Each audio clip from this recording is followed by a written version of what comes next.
engineers, problem solvers. We've been talking about forces. A force is a push or a pull.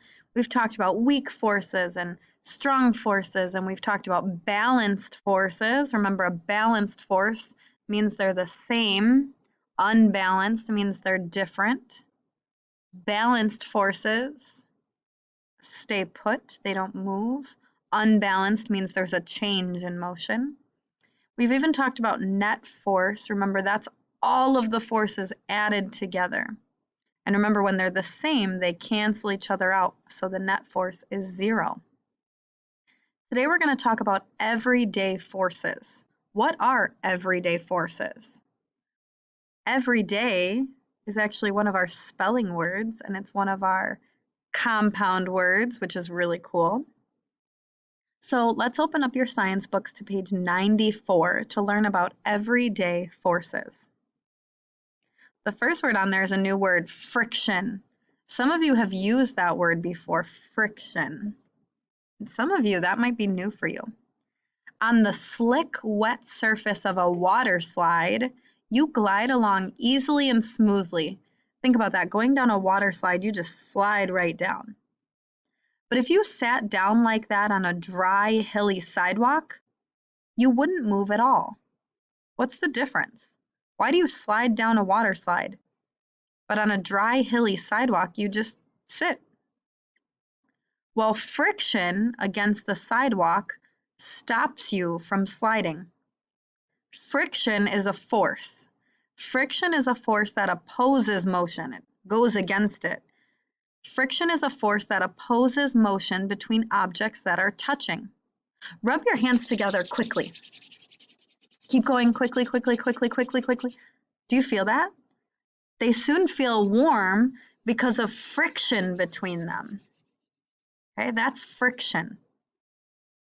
Watch this video to learn more about friction. So friction on a zip line is low until you're near the end of the ride.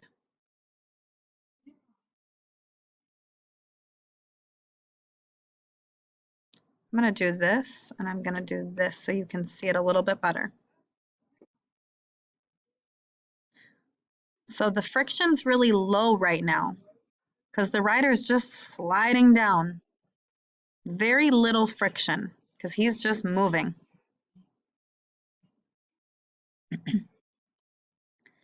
As he comes near the end, he's going to need friction because that's what's going to slow him down. So here's the friction coming. The friction is slowing him down here. This is getting tighter and tighter to slow him down, and it's causing friction so that at the end he can stop. Super fun. When Mr. Goff and I go to Honduras, we do zip lining. How cool. Okay.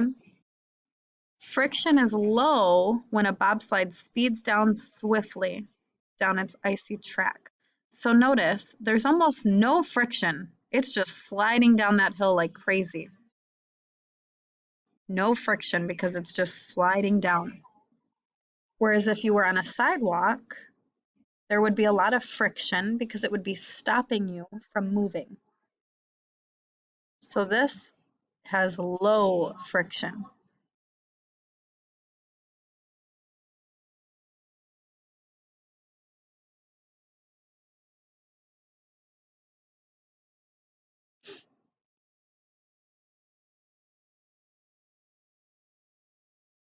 Near the end, to stop, they're going to need friction.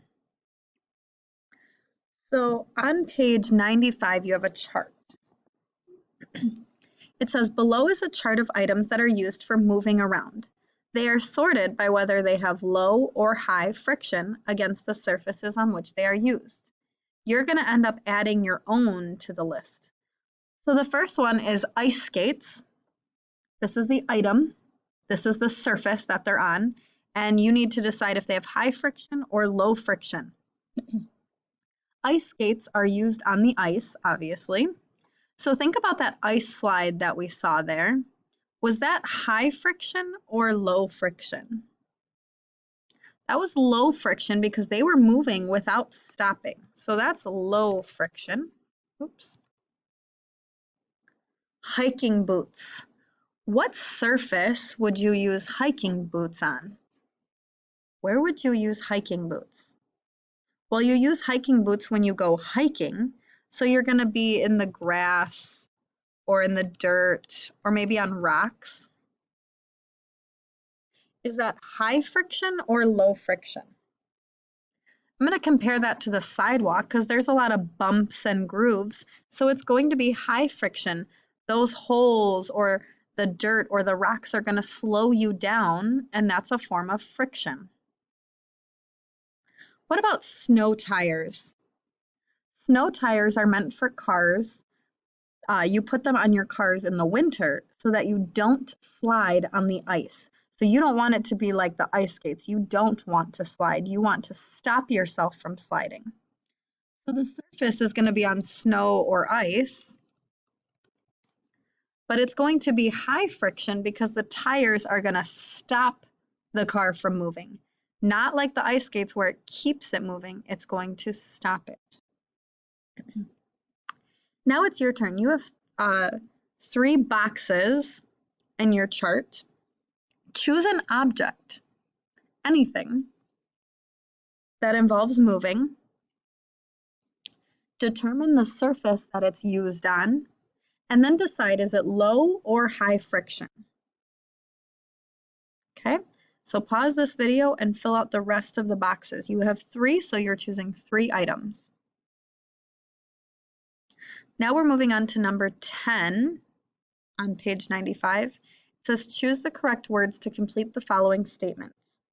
Friction is a force that opposes blank between objects that are touching. Friction is a force that opposes less easily, more easily, or motion. Friction is a force that opposes motion between objects that are touching. You slide less easily, motion, or more easily when there is low friction than when there is high friction. Well, which one's easier to move on? The ice skates, do you just slide on by? Or the hiking boots, do you just slide on by? Or the snow tires, do you just slide on by? Yeah, the ice skates were the easiest to move because it's not stopping the motion. So low friction is easier to move. You slide more easily when there is low friction. So you can fill in those 2 blanks on number 10. Apply what you know. Gently push a few objects made of different materials across the surface of your desk or a table, whatever you're currently working on. It could be a pencil, a ruler, an eraser, your book, but push those objects against it. Which object had the most friction? Meaning which one stopped the most or was slowed down the most? So when you moved your book or your water bottle or your hand or your Chromebook, which one stopped the most or was slowed down the most? Why do you think that is?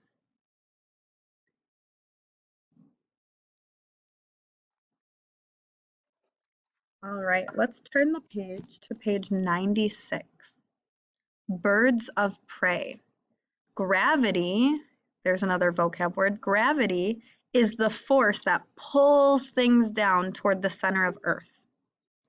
Think about that. Gravity is a force that pulls us down toward Earth. So when we drop something, it goes straight to Earth because gravity pulls it there. Now there's some pictures of birds, and I'm going to read this before we look, but the eagle below can weigh 63 pounds. This is 29 kilograms. In America, we use this, the customary unit, so we're going to say 63 pounds. The kestrel weighs less than 2 pounds. The eagle can carry large prey and still fly, but the kestrel would not be able to carry more than 1 kilogram because of gravity.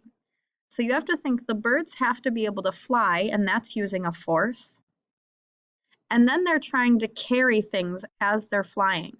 So force and weight matter because it's going to determine what kind of prey they can have. So look at these animals. This is the lesser kestrel. Look how big he is. Here's the African crowned eagle. Beautiful wingspan. And here is a cargo plane. Oops. Think about the weight that that can carry based on the forces, because they do have constraints with weight also. They are like the birds, they just can carry a little bit more. So who will carry it? What can each flying carrier carry? The combined weight of the bird and the object must overcome gravity. So if they weigh a lot, that's going to matter when it comes to gravity. Fill in the chart with the smallest of the three carriers that you think each can carry. So we've got these objects here.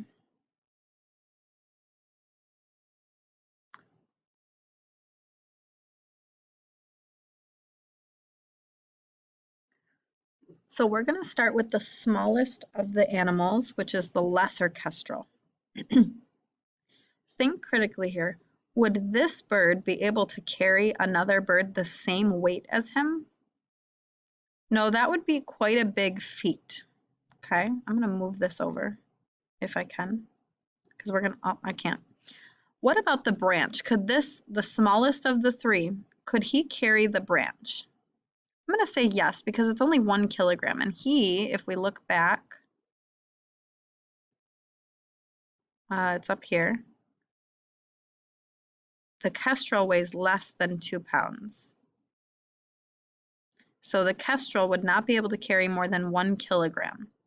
Okay, but he can carry 1 kilogram exactly, just nothing more. So we're going to put him there. Do you think that he's going to be able to carry a lion, something bigger than him? No, because remember, it needs to be 1 kilogram or less. What about the monkey? 27 kilograms. Will the lesser kestrel be able to carry that? No. What about a mouse? 28 grams. Grams are smaller than kilograms. I'm going to say yes, he can carry that little mouse. So we looked at him. Now let's look at the next biggest one. Could this eagle carry the kestrel? Well, let's go back and look at our research here. The eagle below can weigh about 63 pounds. So obviously we want it to be smaller than 63 pounds. I'm going to say he can carry the kestrel. I'm going to say the lion is too big for him, but I think the monkey's a good fit. You don't need to be filling anything out right now, just listening and thinking critically. I think the plane is going to be the only thing that can carry the lion because of how big the lion is. So let's check our work. Okay, so weight matters because the thing carrying it has to be bigger than the object itself. So this needs to be bigger than the item. Okay, you don't need to fill out the chart. I want you to just look underneath the chart at number 13 and just think with me here. The larger the carrier, the blank their wings. The smaller their wings, the bigger their wings. So when the bird gets bigger, let's look up here. Look at his wings, 70 centimeters, to a bigger animal, 180 centimeters. So when the bird gets bigger, what happens to their wings? Yeah, their wings get bigger also. Big wings create a blank contact force, a lesser or greater contact force. A greater force, because they're bigger, as they push against the air. A greater force allows the carrier to carry heavier or lighter objects. Well, the bigger the bird, the heavier the item that they can carry. Therefore, the largest carrier can carry the most items. That means the plane can carry the most items because it's the biggest and it has the greater force behind it. So that makes sense. The larger the carrier, the more it can lift. The larger carrier has larger wings and creates a greater force. Because look at the airplane's wings compared to the eagle's.